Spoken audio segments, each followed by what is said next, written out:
जोहार सानाम को इन लोदा मुर्मू आपे को तलाम रे जगत सान्ताल न्यूज पार्टी खन सगुन दाराम तेहें अब बन लया जहाँ दो दिनम खबर लेकाते जहाँ दो अब अडिगन रान मुरगन मेना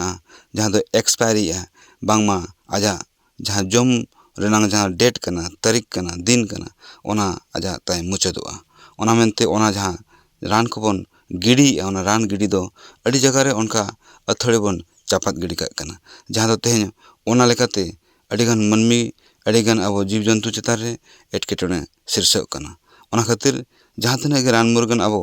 जहाँ खन गेबन किरिñ अगुया आर बांग ओना जदि ओड़ा रे दोहो के आबन आर बांग जम गान लेना आर बांग डेट पारमेना दिन पारमेना ओना परे अब दो जहाँ गुरिज मादे खत मादे आर बांग बाहरे ना ओना जहाँ डस्टबिन करे बन गिडी काग कना ओना लेकाते तेहें ओंडे अडिगन डंगरी मेरम भेड़ी सुकरी ओना को जम मेसायते ओना हिसाब ते तेहें उनको को जीव चितार रे क्षति हुयुग कना ओना मेनते तेहें अब जहाँ मेना तबना नियम जहाँ लका सरकार नियम रे जहाँ को मेता बायो मेडिकल वेस्ट ओना जहाँ मेना तबना ओना लेकाते तेहें अब सनाम जहाँ रान मुरगन को दो ओना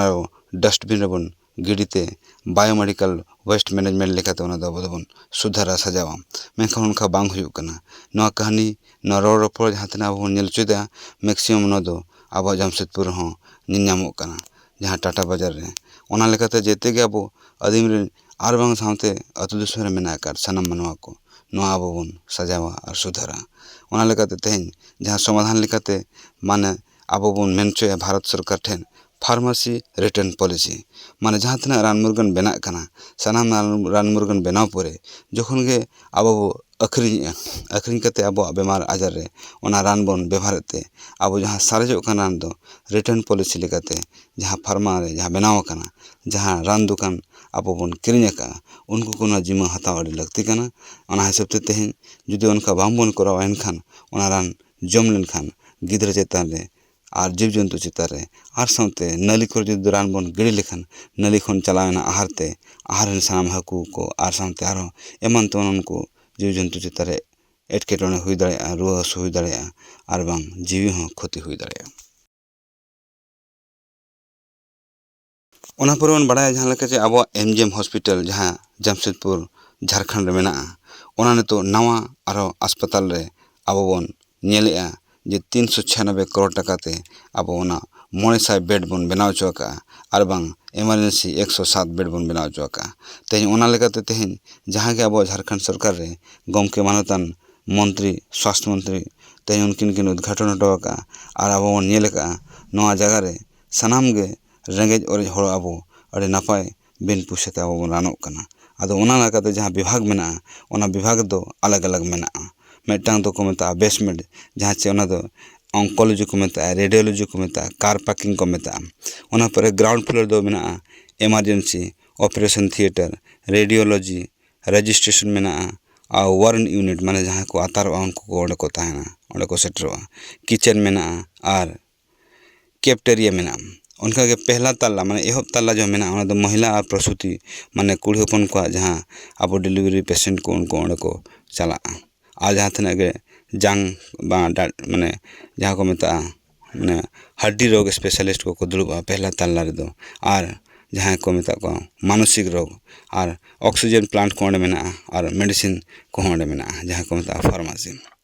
दोसर ताला रे मेना शिशु रोग मेडिसिन और सर्जरी को मेना डायलिसिस सेंटर को मेना और तेसर ताला रे मेना जहाँ को मेता को छाती श्वसन माने साहेन बेमार को जहाँ को हुई उनको को ओंडे को ताहेना आर मेद को मेना लुतुर को मेना ईएनटी जहाँ को मेता को उनको को मेना फिर सर्जरी जहाँ का अब मेता आईसीयू को मेता पीआईसीयू को मेता ओना परे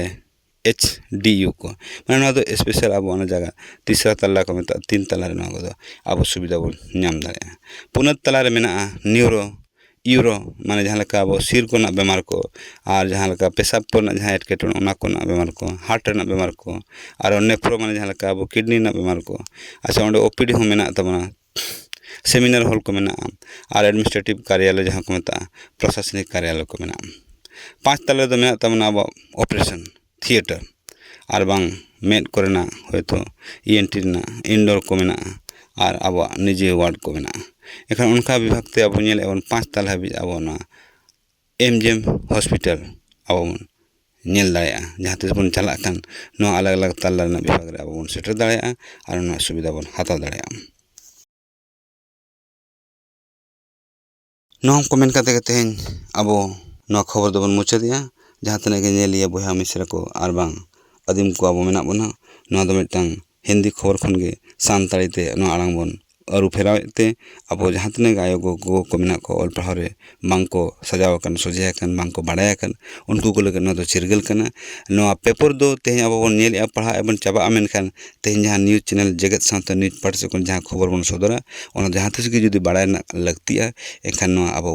नेल दाड़े अबन यूट्यूब चैनल रे मा तबे सनम को जोहार अबिना मोचा लुटी आड़ांगते जहाँ कथा को बिन लई सदर केआ सनाम दिसम रिन जहाँ तिना मेना को आदिम खेरवाड़ आर बांग जाहिर खोन रिन बोंगा बुरु मानव को लगित अडी नपाय कथा नोंका के नोआ जगत सावता न्यूज पाठागोन अबिना नेवता ताहेना आर बांग जहाँ तिना के मेना को आबो सावता रिन खेरवाड़ वंशो कोरिन आर बांग संथाली जाति रिनी जेते होड़ को अबिना नेवता आस को दोहया मा तोबे सनाम को जोहार।